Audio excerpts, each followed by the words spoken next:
The courtroom went silent when my 6-year-old daughter stood up, pointed at her mother, and said, "Daddy didn't hurt me. She told me to say that." But I'm getting ahead of myself. Let me take you back to where this nightmare began. The manila envelope arrived on a Tuesday, Emma's 6th birthday. I remember because I was holding her presents, a stuffed rabbit with floppy ears and a book about a girl who could talk to stars. The doorbell rang. A man in a polo shirt stood on my porch with a clipboard. "James Mitchell?" "That's me." He handed me the envelope, thick paper, the kind that feels official between your fingers, the kind that means your life is about to change. "You've been served." He walked away before I could ask what I'd been served with. I stood there with birthday presents in one hand and that envelope in the other. The date stamped on the front was today, Emma's birthday. Inside, the papers were neatly stapled, formal language, legal jargon that took me 3 tries to understand. At the top, petition for dissolution of marriage. My wife, Rebecca, was filing for divorce. The world tilted. We'd had arguments, sure. What couple doesn't? But divorce? I kept reading, my hands starting to shake. Standard stuff about division of assets, separate residences. And then on page 3, I saw words that made my blood freeze. Petitioner requests full custody due to documented incidents of paternal neglect and psychological harm to minor child. I read it again, then again, psychological harm, paternal neglect, my daughter, my Emma.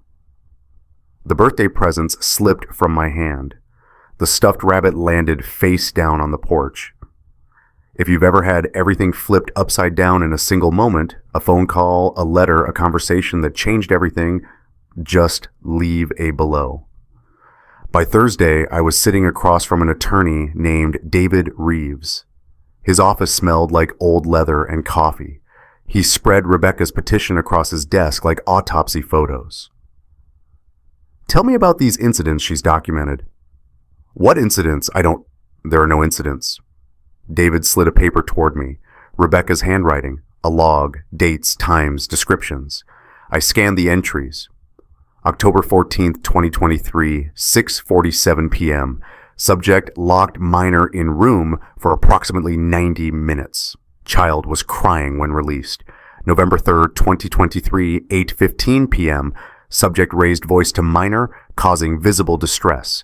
Child refused dinner. December 19th, 2023, subject left minor unsupervised for extended period.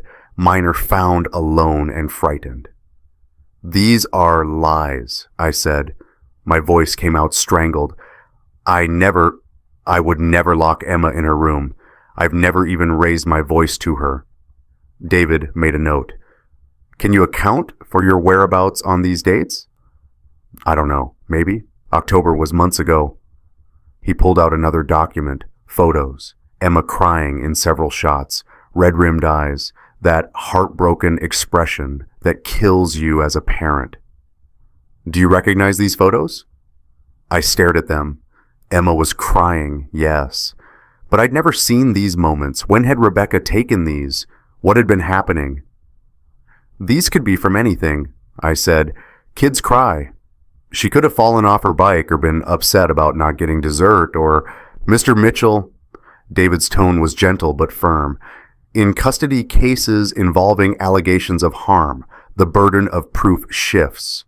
You need to understand what you're facing." "What am I facing?" He leaned back in his chair. "Your wife is claiming you're an unfit father.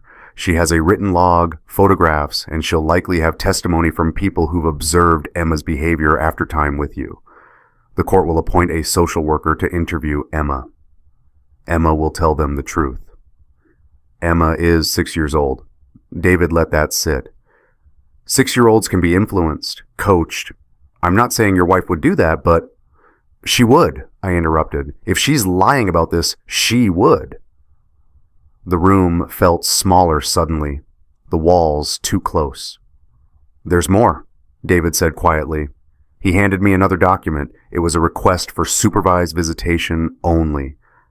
Rebecca wanted a court-appointed supervisor present for every moment I spent with my daughter, every hug monitored, every conversation recorded. "Did you ever lock Emma in her room as punishment?" David asked, his pen poised over his notepad. "No, never." "Did you ever leave her unsupervised?"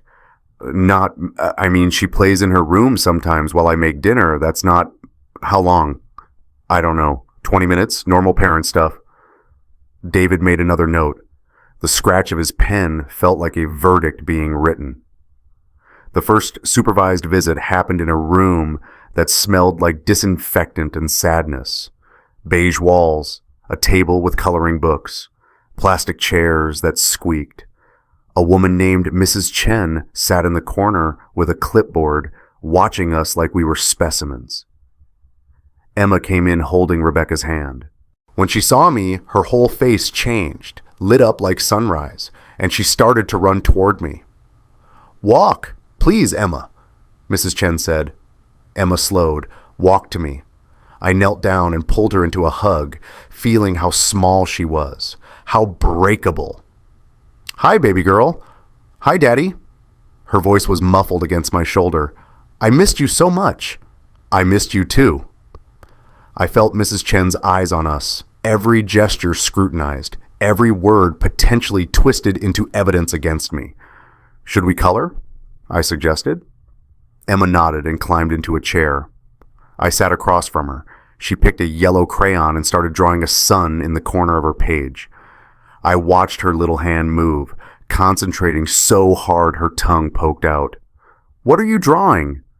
"A happy house," she said, then quieter, "like before."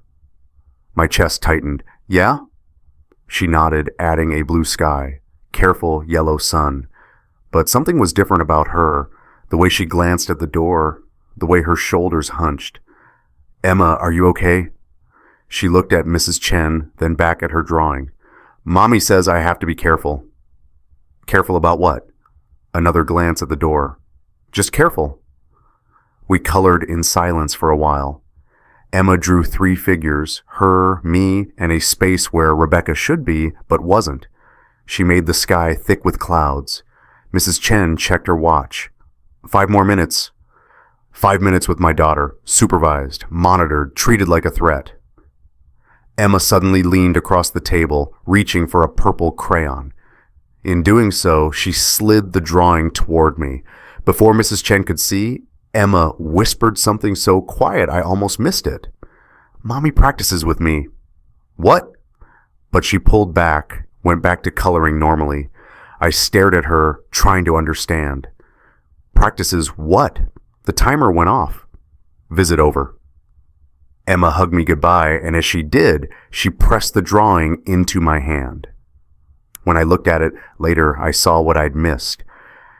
In the clouds, spelled out in careful blue crayon where you'd only see it if you really looked, D-A-D-D-Y. As Emma hugged me goodbye, she whispered something so quiet the supervisor couldn't hear. "Mommy practices with me." I couldn't stop thinking about what Emma had said. "Mommy practices with me."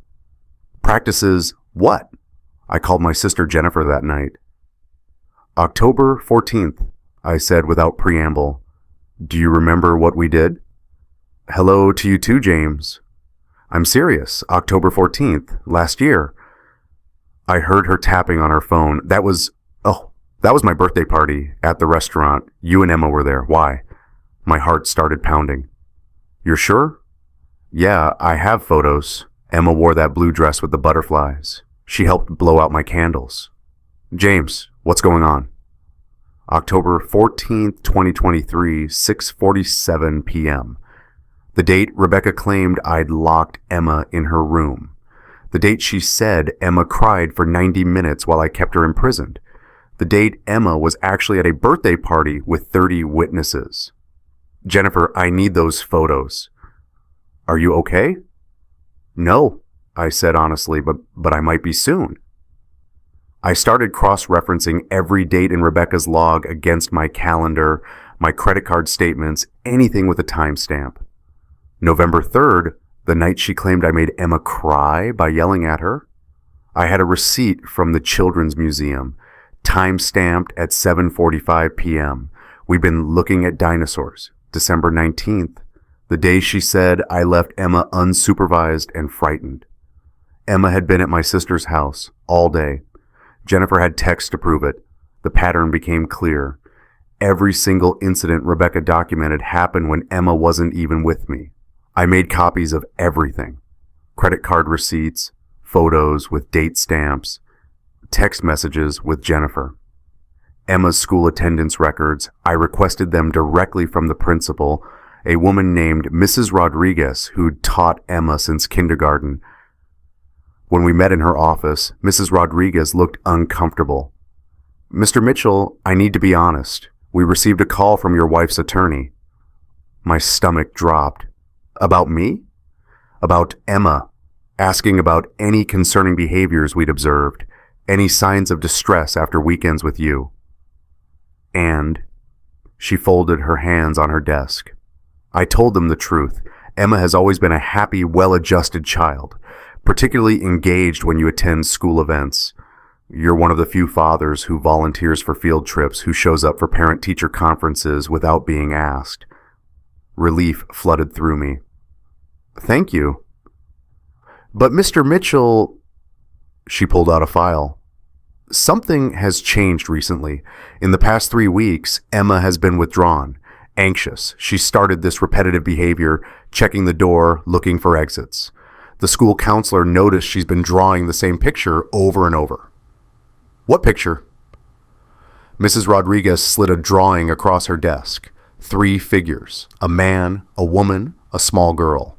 But the woman's face was scribbled out with black crayon. Violent strokes, angry. This is concerning, Mrs. Rodriguez said gently, not because of you, because something is frightening her. The incident Rebecca claimed happened on October 14th. Emma was at my sister's birthday party with 30 witnesses. I hired a private investigator, a woman named Carol Park who'd done forensic work for police departments. She came to my apartment with a laptop and a professional distance that made me feel both safe and paranoid. Tell me about the nanny cam, she said. What nanny cam? The one you mentioned on the phone. You said you had cameras in the house? Oh, yeah. I pulled out my phone, showed her the app. I installed them 6 months ago, before any of this. We'd had a break-in in the neighborhood. Rebecca knew about them. She helped me set them up. Carol's expression shifted. You still have access? The cloud saves 90 days of footage. Mr. Mitchell. Carol leaned forward. I need you to understand something. Whatever is on those recordings could help you or hurt you. Are you prepared for either outcome? I didn't do what she's claiming. Then let's find out what really happened. We spent the next 4 hours reviewing footage. Kitchen camera, living room camera, hallway. Most of it was boring. Us making dinner, Emma playing with toys, normal family life. Then Carol paused the video. This is from 3 weeks ago, after you moved out.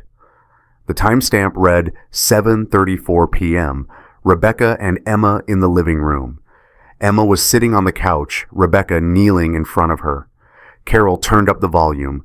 Rebecca's voice came through, crystal clear. Okay, baby, let's practice again. What happened when Daddy got angry? Emma's small voice. He yelled at me. Good. And how did that make you feel? Scared. Say it like you mean it. Daddy scared you. Daddy scared me. Better. Now, when the lady asks you about being locked in your room, what do you say? There was a pause. Emma's voice got smaller. I don't want to. Emma. Rebecca's tone hardened. We talked about this. If you don't tell them what Daddy did, he's going to take you away from me. Do you want that? No. Then you need to practice. Say it like you're scared. Daddy scares you, remember? I watched my 6-year-old daughter take a breath, watched her face crumple into an expression of fear that was half genuine and half performed. Daddy scares me, Emma whispered. He locked me in my room. Good, Rebecca said. That's good, baby. You're doing so well. Carol stopped the video. The silence in my apartment was suffocating. There's more, she said quietly. 23 minutes more, different days, same pattern. She pressed play again. Rebecca's voice, patient and persistent. No, Emma, say it like you're scared. Daddy scares you, remember? Good. Now cry a little. I couldn't breathe. My wife was coaching my daughter to lie about me, rehearsing testimony like lines in a play, making Emma practice fear until it looked real enough to fool a judge. This is admissible, Carol said. You legally installed these cameras in your own home with your wife's knowledge. This is evidence of parental alienation and child manipulation. I stared at the frozen image on the screen, Rebecca's hand on Emma's shoulder, Emma's face struggling to produce tears on command. What kind of mother does this? I asked. My voice came out broken. Carol closed her laptop. One who's willing to weaponize her own child. The investigator pressed play, and I heard Rebecca's voice. No, Emma, say it like you're scared. Daddy scares you, remember? Good, now cry a little. The school counselor's name was Ms. Patricia Walsh. She called me on a Friday, asked if I could come in. Her voice had that careful quality people use when they're about to tell you something that matters. It's about Emma, she said. I was there in 20 minutes. Ms. Walsh's office was small and cluttered with children's artwork. She gestured to a chair across from her desk, where 5 pieces of paper were laid out in a row. Emma has been leaving these in her cubby, Ms. Walsh said. I wouldn't normally involve myself in custody matters, but Mr. Mitchell, I think you need to see these. They were drawings, all done in Emma's careful hand. That way, 6-year-olds draw where the sun is always in the corner and people are made of circles and sticks. But these weren't typical children's drawings. In the first one, a house with 3 figures. In the sky, clouds shaped like letters. If you looked closely, really closely, the clouds spelled D-A-D-D-Y. The second drawing, a park scene with swings, trees in the background. The bark of the trees had patterns, letters hidden in the texture, M-I-S-S-Y-O-U. The third, a family at a table, flowers in a vase, the petals arranged to spell D-A-D. The fourth, a bedroom with stars on the walls. The stars connected like constellations, D-A-D-D-Y. The fifth, just a heart, large and red. Inside it barely visible unless you knew to look, I-L-O-V-E-D-A-D-D-Y. She's been making these for 3 weeks, Ms. Walsh said softly. Every single one has your name hidden somewhere, like she's screaming silently, I finished. Ms. Walsh nodded. Mr. Mitchell, I'm not supposed to take sides in these situations, but something is happening to that little girl, and I don't think you're the one hurting her. I picked up the drawing with the heart. My hands were shaking. Can I keep these? I made copies for you. The originals need to stay in her file. I looked at 5 drawings, my name hidden in every single one, in clouds, in flower petals, in patterns on walls, like she was screaming silently for me. Carol called me the next day. We need to talk about money. I don't have much left after legal fees. Not your money, Rebecca's. She came over with a folder full of bank statements, spreadsheets, highlighted transactions. Your wife has been moving money, Carol said. A lot of money, from joint accounts into a personal account you don't have access to. She spread the statements across my coffee table. Yellow highlights marked dozens of transfers, $2,000 here, $5,000 there, small enough to avoid immediate notice, large enough to add up. How much total? $73,000 over 8 months. I stared at the numbers. We were supposed to be saving for Emma's college fund. There's more. Carol pulled out another document. 3 weeks before Rebecca filed for divorce, she tried to take out a life insurance policy on you. The paper felt heavy in my hands. My name, $500,000 death benefit. Beneficiary, Rebecca Mitchell. The insurance company flagged it because she tried to do it without your signature. Carol continued. It was denied, but James, she tried. The room tilted. You think she was planning? I think she wanted you gone. Dead or destroyed, doesn't matter which. And when the insurance thing didn't work, she went for custody instead. Full custody means child support, possibly alimony, and she gets to be the victim. Carol pulled out her phone, scrolled through something, then handed it to me. Text messages. Rebecca to someone named Marcus. Rebecca, the lawyer says I'll get everything if I can prove he's unfit. Marcus, and you can? Rebecca, I'm working on it. Emma's young. She'll believe whatever I tell her.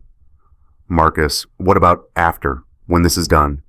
Rebecca, then we'll finally be together. No more hiding. The text went back 6 months. An affair, a plan. My daughter used as ammunition. I scrolled further, found another exchange. Rebecca, my mother is being difficult. Says she won't lie for me in court. Marcus, can she hurt us? Rebecca, she won't. I'll make sure of it. If she testifies for James, she'll never see Emma again. She knows that. The accountant slid a bank statement across the table. She tried to take out a $500,000 life insurance policy on you 3 weeks before filing for divorce. Rebecca's mother, Emma's grandmother, was named Margaret. I'd always liked her. She was the kind of woman who kept hard candies in her purse and remembered everyone's birthday. She called me on Tuesday evening. James, I need to speak with you. We met at a coffee shop halfway between our houses. Margaret looked like she'd aged 10 years. Her hands shook as she stirred her tea. I need you to know something, she said. Rebecca asked me to lie for her. In court? Yes. She wanted me to testify that I'd witnessed you being inappropriate with Emma, angry, violent. Margaret's voice cracked. James, I told her no. I told her I wouldn't do it. I raised her better than this. What did she say? Margaret pulled out her phone, showed me text messages. Rebecca, Mom, I need you to do this for me, for Emma. Margaret, I won't lie under oath. James is a good father. Rebecca, if you testify for him, you'll never see your granddaughter again. Do you understand me? Never. Margaret, Rebecca, please. Rebecca, I mean it. Choose. I read the messages twice. She's threatening you. I don't care. Margaret's jaw set with determination. That little girl needs her father. I've watched you with Emma since she was born. You've never been anything but loving and patient. Whatever my daughter is doing, it's wrong, and I won't be part of it. The custody hearing is next week. Will you testify? Yes. Margaret reached across the table, gripped my hand. James, I'm ashamed of what my daughter has become, but I'm not going to let her destroy you or Emma. Tears stung my eyes. Thank you. I should have said something sooner. I knew something was wrong when Rebecca started talking about you differently, making these little comments about your temper that I'd never witnessed, planting seeds. Margaret shook her head. I thought it was just divorce talk, bitterness. I didn't realize she was building a case. Here's what I want to know. If you discovered someone was coaching your child to lie about you, would you A, fight in court no matter what, or B, try to talk to them first? Comment A or B. Rebecca's mother looked at her daughter in the courtroom and said, I raised you better than this. James is a good father. The night before the custody hearing, I couldn't sleep. I kept thinking about Emma's drawings, the hidden messages, mommy practices with me, the recordings of Rebecca coaching her, the insurance policy, the affair. Everything I'd uncovered felt like pieces of a puzzle, but I couldn't see the full picture yet. At 2 a.m., I got up and started looking through boxes. Things I'd packed when I moved out, things Rebecca had sent over. I was searching for... I didn't even know what. Then I found it. Emma's daddy box. A shoebox she'd covered in stickers. Inside, ticket stubs from the zoo. My old watch, the one my father gave me, the one that had stopped working years ago. A photo strip from a booth at the mall. Emma and me making silly faces. A napkin from her favorite restaurant with a crayon drawing of us holding hands. She'd saved these things, hidden them away. I picked up the watch. It was ticking. Emma had wound it. For 2 years after it stopped, she'd wound my father's watch. Every morning, the weight of it in my hand, the steady tick, tick, tick, broke something open in my chest. I sat on the floor of my apartment at 2 a.m. and cried. Then I did something I hadn't done in weeks. I wrote Emma a letter. Dear Emma, tomorrow I'm going to court to fight for you. I need you to know something, even if you're too young to understand it now. You are the best thing I have ever done. Every moment with you, every story I've read, every park we visited, every time you've climbed into my lap and asked me to make the funny voices, those are the moments that made me who I am. Your mother is telling people things about me that aren't true. She's asking you to say things that didn't happen. I know you're scared. I know she's told you that you have to do what she says. But Emma, here's what I want you to remember. The truth is like your heartbeat. It's always there, even when you try to ignore it. And someday, when you're ready, you can tell it. I will always love you. No matter what happens tomorrow, no matter what anyone says, you are my daughter, and that will never change. Love, Daddy. I sealed the letter in an envelope, put it with the watch and the ticket stubs and the photo strip, evidence of a father and daughter who loved each other. At 3 a.m., my phone rang, blocked number. I almost didn't answer. Hello? Daddy? Emma's voice, barely a whisper. My heart stopped. Emma, baby, how are you? I took Mommy's phone. She's sleeping. The words came out in a rush. Daddy, I'm scared. She keeps making me practice. She says if I don't do it right, I'll never see you again. Emma, listen to me. You don't have to be scared. Tomorrow, in court, all you have to do is tell the truth. That's all. Just the truth. But Mommy said, I know what Mommy said. But Emma, I need you to be brave. Can you be brave for me? A long pause. Then, will you still love me, even if I tell? I will always love you. Always, no matter what. Okay. Her voice got even quieter. Daddy, tell them the truth too. I'll be brave if you're brave. I promise. The line went dead. I sat in the dark, holding my phone, and prayed that my 6-year-old daughter had more courage than I did. At 3 a.m., my phone lit up with a blocked number. Emma's voice, barely audible. Daddy, tell them the truth. I'll be brave. The courthouse was limestone and glass, imposing, cold. I arrived 30 minutes early, sat on a bench outside the courtroom, and tried to remember how to breathe. David Reeves showed up with a rolling briefcase and a calm expression that I envied. Ready? No. Good. Honest. He sat next to me. James, I need you to stay calm in there. No matter what Rebecca's attorney says, no matter what accusations fly, you stay calm, you stay truthful, and you let me handle the legal warfare. What if Emma will do what Emma will do.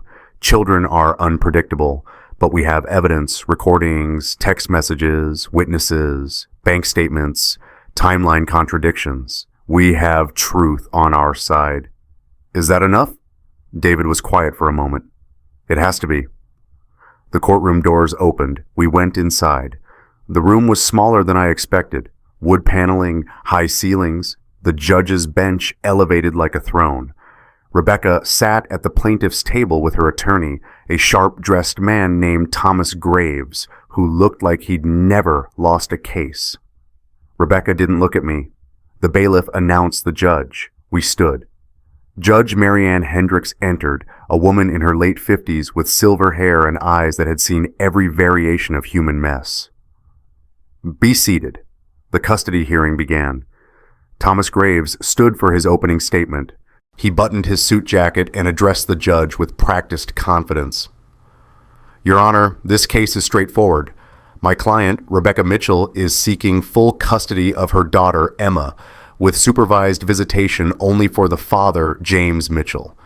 The evidence will show a pattern of emotional abuse, neglect, and behavior that makes Mr. Mitchell unfit as a primary caregiver. He walked to his table, picked up a thick binder, held it up. We have documented incidents spanning over a year. written logs, photographs, testimony from individuals who have witnessed Emma's distress following time with her father. We have evidence of Emma being locked in her room as punishment, of Mr. Mitchell's volatile temper, of neglectful supervision that left a 6-year-old child frightened and alone. Graves set the binder down with a heavy thud. The evidence will show that this man is dangerous to his daughter, that Emma needs protection. That sole custody with Rebecca Mitchell is the only way to ensure this child's safety and well-being. He sat down.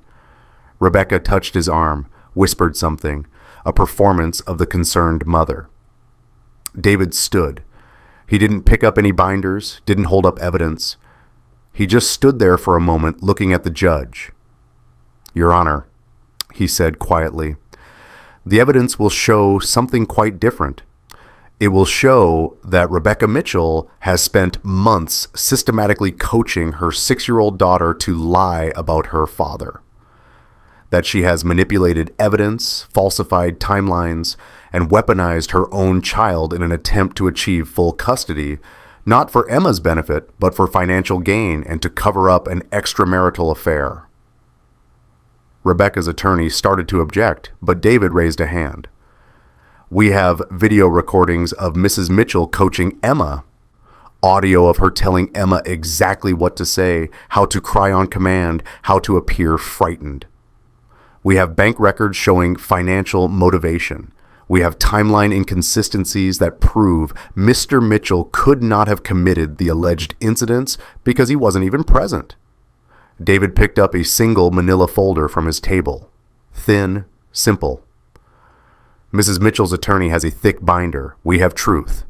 And as you'll see, Your Honor, truth doesn't require much space." He sat down. The judge looked between both attorneys, then at Rebecca, then at me. "This court takes allegations of abuse seriously," Judge Hendricks said. "We also take allegations of parental alienation seriously. I will hear evidence from both sides, and I will make my determination based on facts, not performance."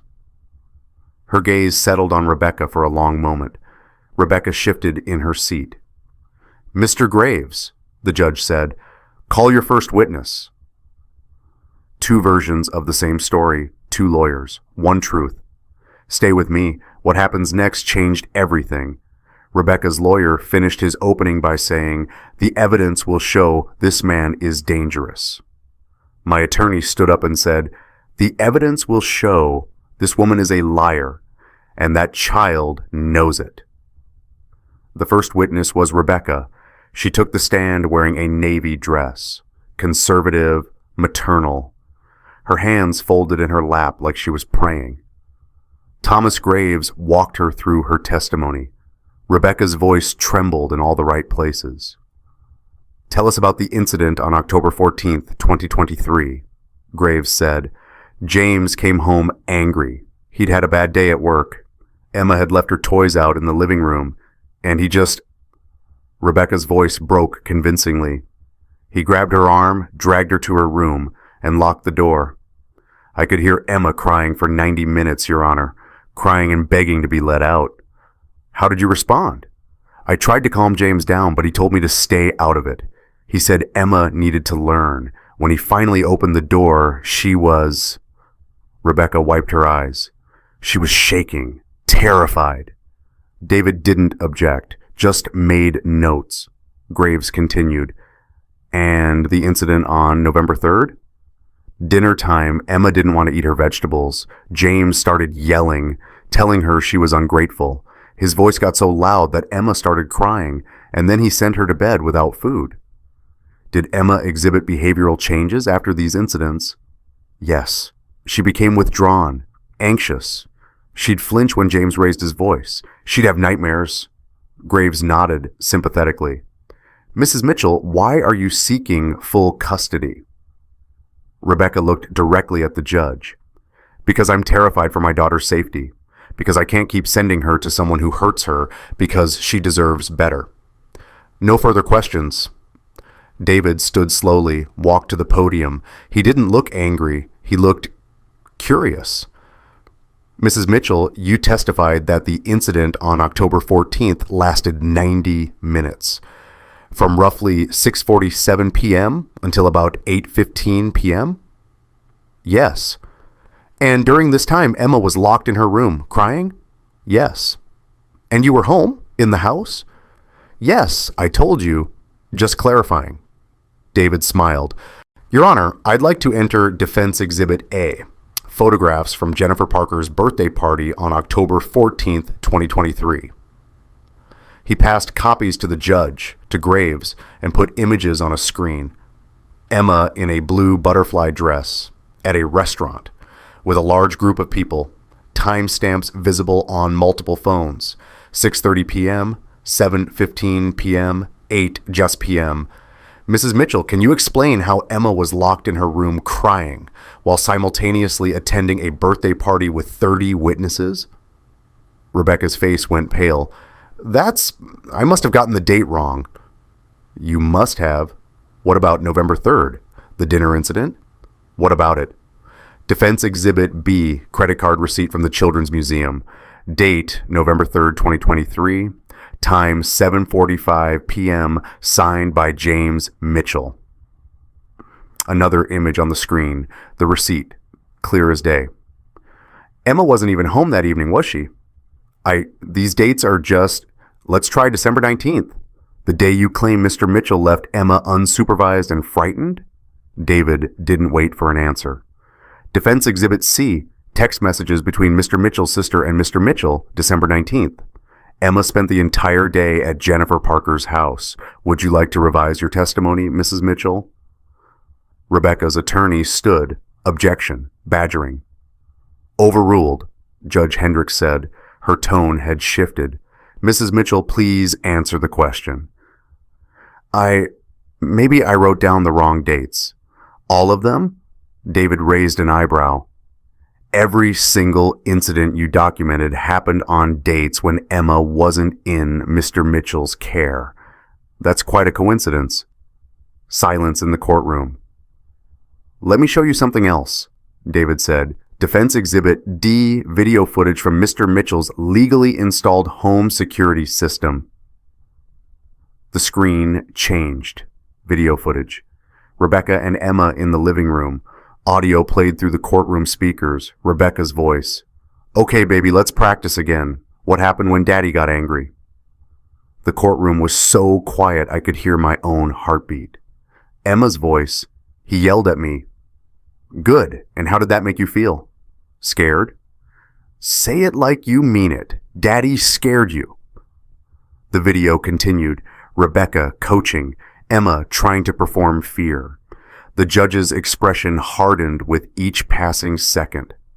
When the clip ended, David turned to Rebecca. Mrs. Mitchell, that's you coaching Emma to lie about her father, isn't it? We were just playing. Playing? You told her to say it like you're scared. You rehearsed testimony with a 6-year-old child. No, we have 23 minutes of similar footage. Different days, same pattern. Would you like me to play more? Rebecca's hands gripped the witness stand. Her performance was cracking. One more question, David said.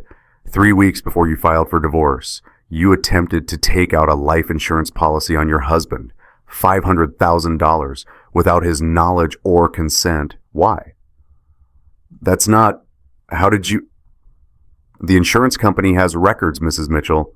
Why did you try to insure your husband's life for $500,000 right before accusing him of being an unfit father? Rebecca didn't answer. She looked at her attorney, panicked. David returned to his seat. No further questions.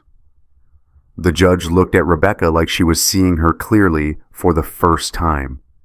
You may step down. The digital forensics expert zoomed in on the photo Rebecca submitted as evidence. The metadata showed it was taken 2 years before the alleged incident and edited on her phone the night before filing. David called witness after witness, each one dismantling another piece of Rebecca's case. The school principal, Mrs. Rodriguez, testified about Emma's stellar behavior and my consistent involvement. Mr. Mitchell volunteers for every field trip. He attends every parent-teacher conference. Emma lights up when she sees him. The forensic accountant presented bank statements, charts showing money moving from joint accounts to Rebecca's private account, $73,000, the attempted life insurance policy. A digital forensics expert took the stand. He pulled up the photographs Rebecca had submitted, the ones showing Emma crying. These images have been manipulated, he said, pointing to metadata on the screen. This photo was taken in May 2021. The alleged incident was October 2023. The XIF data shows editing on Mrs. Mitchell's iPhone the night before the divorce petition was filed. He zoomed in on one photo. See this filter here? It artificially darkens the area around the child's eyes, makes normal tears look more dramatic. This wasn't documentation, this was production. Sometimes the truth comes from the most unexpected places. If you've ever had someone you never expected stand up for you, Margaret, Rebecca's own mother, took the stand next. She looked at her daughter with something close to grief. I've known James since he and Rebecca started dating 12 years ago, Margaret said. He's been nothing but a devoted father, patient, kind. Emma adores him. Mrs. Chen, did your daughter ask you to testify against Mr. Mitchell? David asked. Yes, she wanted me to say I'd witnessed him being violent with Emma, being inappropriate. I told her I wouldn't lie under oath. How did she respond? Margaret's voice wavered. She said if I testified for James, I would never see my granddaughter again. David entered the text messages into evidence, the threats, the manipulation. Margaret looked directly at Rebecca. I raised you better than this. I'm ashamed of what you've become. Rebecca stared at the table, wouldn't meet her mother's eyes. The evidence kept coming. Medical records showing no injuries, no doctor visits consistent with abuse. Emma's pediatrician testified that Emma was healthy, well-adjusted, showed no signs of trauma. A child psychologist reviewed Emma's drawings, the ones with hidden messages. This is a child desperately trying to communicate, the psychologist explained. The hidden names, the repeated motifs. This is not the behavior of a child afraid of her father. This is a child who misses him and is unable to express it openly. Each piece of evidence was a nail in Rebecca's case. I watched her sitting at her table, her performance falling away piece by piece. Then David said the words I'd been waiting for. Your Honor, I'd like to call Emma Mitchell to the stand. The courtroom went still. Judge Hendricks looked at Emma, who was sitting in the back with a court advocate. Emma, would you like to come up here and talk to me? Emma stood. She was wearing her favorite purple dress. In her hand, she clutched a piece of paper, folded small. She walked to the witness stand. The chair was too big for her. Her feet didn't touch the ground. A court advocate helped her adjust the microphone. Judge Hendricks smiled at her. Hi, Emma. My name is Judge Hendricks. Do you know why you're here today? To tell the truth, Emma said quietly. That's exactly right. Emma, I'm going to ask you some questions. All I want you to do is tell me the truth. Can you do that? Emma nodded. Then she unfolded the paper in her hand. It was a drawing. She held it up. 3 people. Her, me. And between us, a word written in careful letters, truth. I made this, Emma said, for today. The judge's expression softened. That's very brave. Emma, do you live with your mom or your dad right now? Mom. Do you like living with your mom? Emma hesitated, glanced at Rebecca, then back at the judge. Sometimes. What about your dad? Do you like spending time with your dad? Yes. Emma's voice got stronger. I love my dad. Has your dad ever hurt you? The question hung in the air. Emma looked at Rebecca, then at me. I tried to smile to tell her without words that it was okay, that she could tell the truth. No, Emma said. Daddy never hurt me. Has he ever locked you in your room? No. Has he ever yelled at you or scared you? No. Emma's eyes filled with tears. My mommy told me to say he did, but he never did. The courtroom erupted in whispers. Judge Hendricks banged her gavel. Emma, the judge said gently. Can you tell me what you mean? Your mommy told you to say what? Emma's voice shook. She made me practice every night. She'd ask me questions and I had to answer them the right way. She said if I didn't do it right, I'd never see Daddy again. She said Daddy was trying to take me away and the only way to stop him was to say he was mean to me. Tears streamed down Emma's face. But he's not mean. He's the best daddy. He reads me stories and makes funny voices. He takes me to the park. He never hurt me. Never, never, never. I was crying. I didn't care who saw. If you felt that moment when Emma spoke the truth, if you understand what it means when a child finds that kind of courage, just comment truth. That's all. Just truth. Emma, Judge Hendricks said softly, I know this is hard, but you're doing really well. Did anyone tell you to say these things today? That your dad didn't hurt you? No. Daddy said to just tell the truth, so I am. Emma wiped her eyes with the back of her hand. I miss my daddy. I miss him reading to me.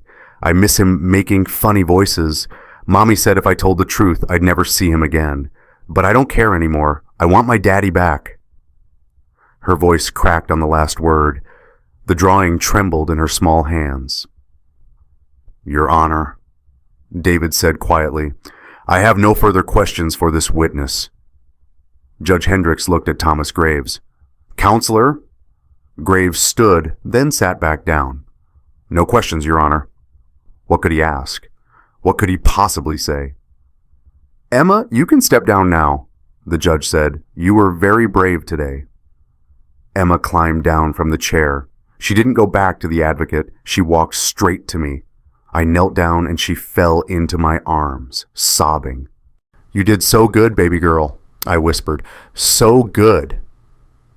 The judge didn't stop her. Let us have that moment.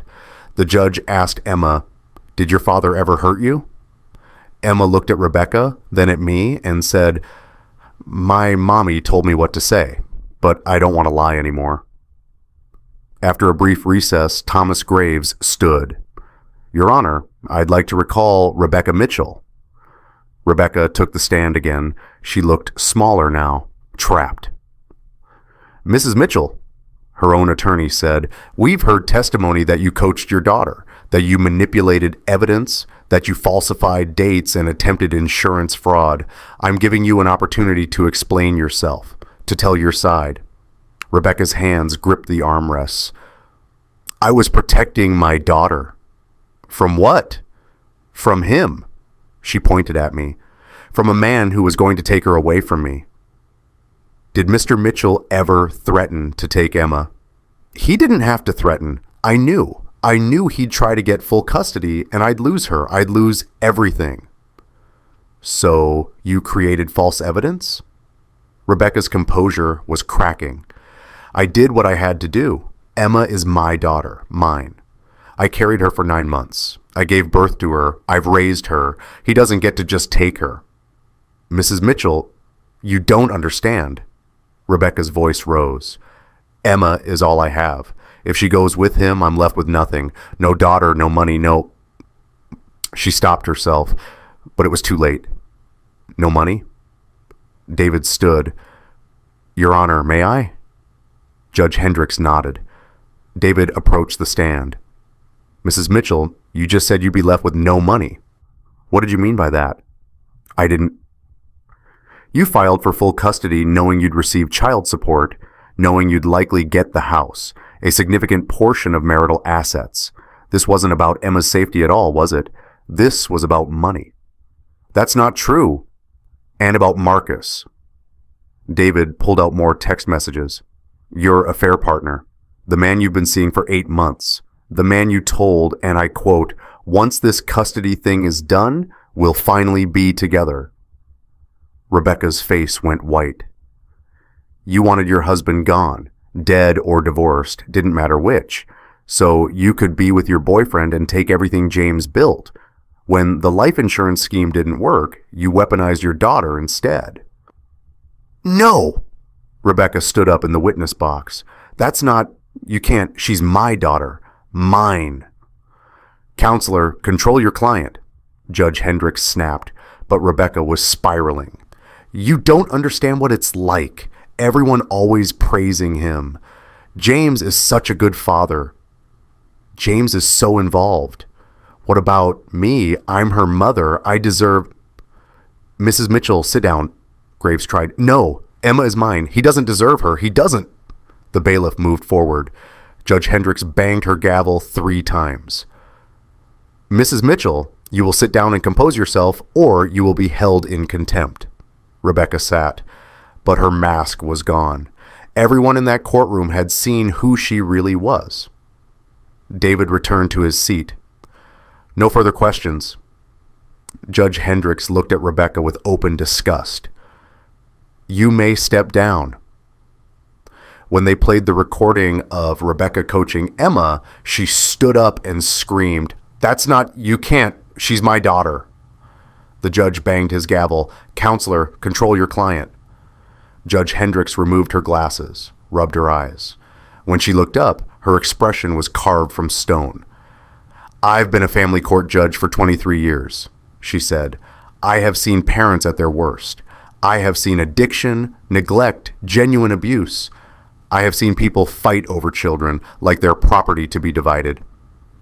She looked directly at Rebecca.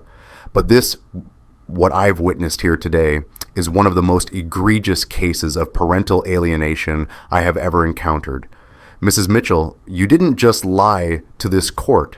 You didn't just manufacture evidence. You systematically manipulated your 6-year-old daughter.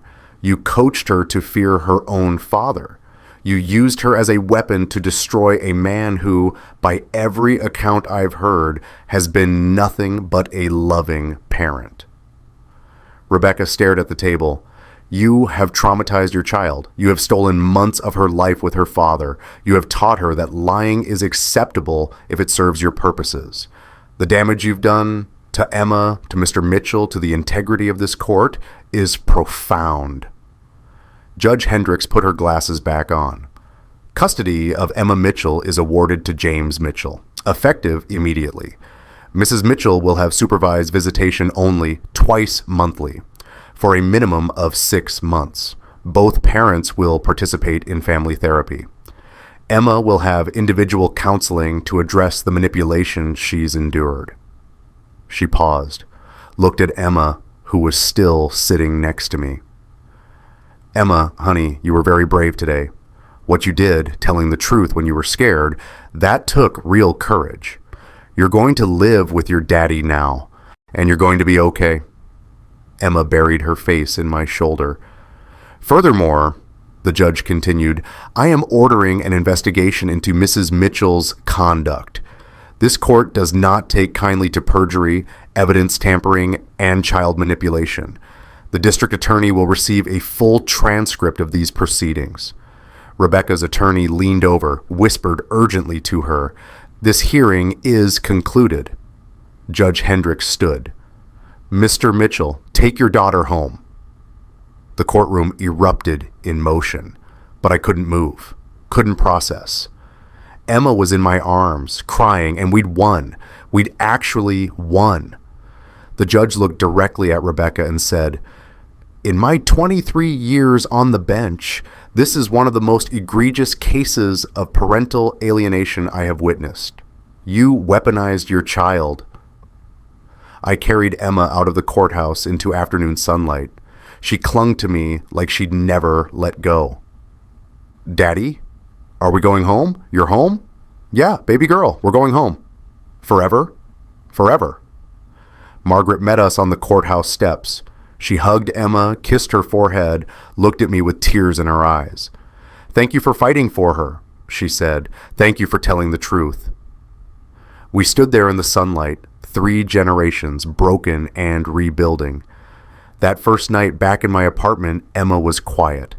She walked through the rooms like she was relearning the space, touched things gently, her old toys, the bookshelf with her favorite stories, the stuffed rabbit I'd bought for her 6th birthday, still in its packaging.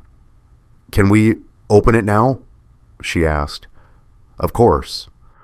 She unwrapped the rabbit carefully, held it close.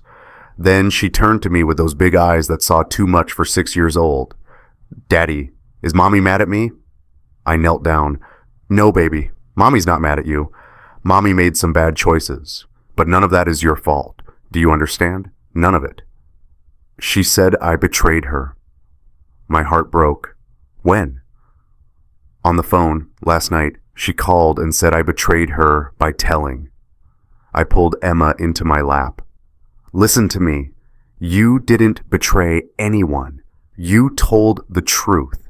And telling the truth is the bravest thing you can do. I'm so proud of you." "Will I still see Mommy?" "Sometimes, with someone there to make sure everyone's safe, but you're staying with me now." Emma wrapped her arms around my neck. "I wound your watch, every day, even when I wasn't allowed to talk about you." I looked at my father's watch on my wrist, the one I'd put back on this morning, ticking steady and true. "I know, baby girl, I know." We sat on the couch. Emma climbed into my lap with her new rabbit and her old favorite book, the one about the girl who talked to stars. "Will you read to me?" she asked.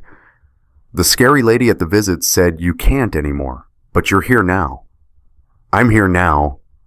I opened the book, started reading, didn't make it through the first page before my voice broke. But Emma just snuggled closer and said, "It's okay, Daddy, we have time." And we did. We had all the time in the world. 6 months later, Emma's therapist says she's doing well, says the nightmares have stopped, says she's learning to trust again that the people who love her won't disappear. Rebecca completed her supervised visits for a while, then she stopped coming, moved to another state with Marcus, sends birthday cards sometimes. Emma reads them, puts them in a box, and goes back to whatever she was doing. Margaret comes over every Sunday for dinner. She and Emma bake cookies. She tells Emma stories about when Rebecca was young, before things went wrong. Emma listens carefully, like she's trying to understand how someone can be both the mother she loved and the person who hurt her. The manila envelope is still in my desk drawer. I kept it, reminder of how fast things can change, how close we came to losing everything, but next to it now is Emma's drawing, the one she brought to court. 3 people and the word truth. She made a new one last week, hung it on the refrigerator herself. It's a house, bigger than the old one, more windows, more light, and inside 2 figures, her and me. No clouds spelling hidden messages, no secrets, just a father and daughter together, visible and clear. In the yard she drew a garden full of flowers. In the sky, a sun with rays like exclamation points. And at the bottom, in her careful 6-year-old handwriting, "This is my happy house. Daddy is here." I stood looking at that drawing for a long time. Emma came up beside me. "Do you like it?" "I love it." "It's better than the other ones, right? Because I don't have to hide anything anymore." I pulled her close. "Yeah, baby girl. It's perfect." That night, after Emma fell asleep, I took out the letter I'd written her the night before the hearing, the one I'd planned to give her regardless of the outcome. I read it again, remembering how terrified I'd been, how sure I was that I'd lose her. Then I added a postscript, P.S. "You were braver than I ever could have been. You saved us both." I put the letter in an envelope, wrote on the outside, "For Emma when she's older and ready to understand. Someday she'll read it. Someday she'll know the full story of what her mother did and what she herself did to stop it. But for now, she's 6, and she's safe, and she's home." I went to her room. She was asleep, clutching her rabbit, my father's watch on her nightstand where she'd placed it carefully, still ticking, still keeping time. I sat on the edge of her bed and watched her breathe, steady and peaceful. "We made it," I whispered. We actually made it." Emma stirred slightly, smiled in her sleep, and whispered one word, "Daddy." The word I thought I might never hear her say freely again. The word that meant home, that meant safe, that meant we don't leave the people who matter. I kissed her forehead and went back to the living room. The manila envelope that changed my life sat in the drawer. Emma's truth had saved it. This story is about found family, about truth winning, about a father and daughter who fought for each other. If you have a story like this, where someone stood by you when everyone else walked away, or where truth won against lies, share it in the comments. I read every single one. And if you're going through something like this right now, if you're fighting for your child, if you're being accused of things you didn't do, if you're terrified that the truth won't be enough, hold on. Document everything. Keep fighting. Tell the truth. Sometimes 6-year-olds have more courage than adults. Sometimes justice actually works. Sometimes the manila envelope that destroys your Tuesday leads to the Thursday that saves your life. Emma's drawing is still on my refrigerator. Next to it, she added another one yesterday. This time, it's a garden, full of flowers with faces. At the top, she wrote, "People I love." She drew me, Margaret, her teacher, her therapist, her best friend from school, and in small letters at the bottom, almost like an afterthought, maybe mommy someday, when she's ready to be real. That's the thing about truth. Once you start telling it, it grows. It makes space for complexity, for forgiveness that doesn't mean forgetting, for children who are wiser than anyone gives them credit for. I'm keeping that drawing too. Evidence of healing, evidence of hope, evidence that when you fight for what matters, when you refuse to let lies win, sometimes the story has a happy ending after all. Emma came out of her room, rubbing her eyes. "Daddy, can we have pancakes?" "Yeah, baby girl, we can have pancakes." She climbed into my lap, hummed a little song, played with the watch on my wrist. "Daddy?" "Yeah? I'm glad the truth won." "Me too, Emma, me too."